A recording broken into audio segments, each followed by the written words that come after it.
ధనుసు రాశిలోకి వచ్చే నక్షత్రాలు కనుక మనం తీసుకున్నట్లయితే మూల, పూర్వాషాఢ, ఉత్తరాషాఢ ఒకటో పాదం. ఈ ధనుసు రాశి వాళ్ళకి సోషల్ రిలేషన్స్ విషయంలో తగిన విధంగా జాగ్రత్తలు తీసుకోవాలి. అంటే కొత్త వ్యక్తుల పరిచయం వల్ల కావచ్చు, లేకపోతే కొత్త పెట్టుబడుల కోసం మీరు చేసే కార్యక్రమాలు కానీ కొంత అధికంగా ఉంటాయి.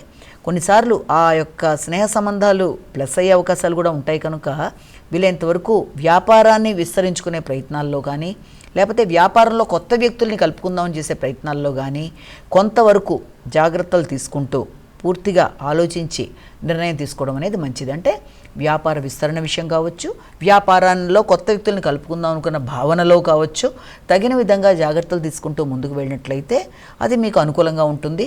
అలాగే ఆర్థిక సంబంధమైన విషయాల్లో కూడా అది ఖర్చు పెట్టే విషయం కానీ, లేకపోతే దాన్ని ఈ యొక్క మీ వ్యాపార విస్తరణకి పెట్టుకుందాం అనుకున్న విషయంలో కానీ ఏది చేద్దాం అనుకున్నా కూడా కొంత కీలక నిర్ణయాలు తీసుకునేటప్పుడు ఎక్స్పీరియన్స్డ్ పీపుల్, మీకంటే బాగా ఎక్స్పీరియన్స్ ఉన్న వాళ్ళని కలిసి వాళ్ళ యొక్క సలహా సంప్రదింపులతో ముందుకు వెళ్ళవలసిన అవసరం అయితే కనబడుతుంది. అలాగే విద్యార్థులు కూడా విద్యకు సంబంధించిన విషయాలలో ఓవర్ కాన్ఫిడెన్స్ని అధిగమించాలి. అంటే అన్నీ తెలుసు, అన్నీ కరెక్ట్గా చేస్తానన్న భావన కాకుండా ఒకవేళ ఎగ్జామ్లో ఏదైనా రాసినా 1-2 సార్లు వెరిఫై చేసుకొని దాని ప్రకారం ముందుకు వెళ్ళవలసిన భావన అయితే చెప్పచ్చు.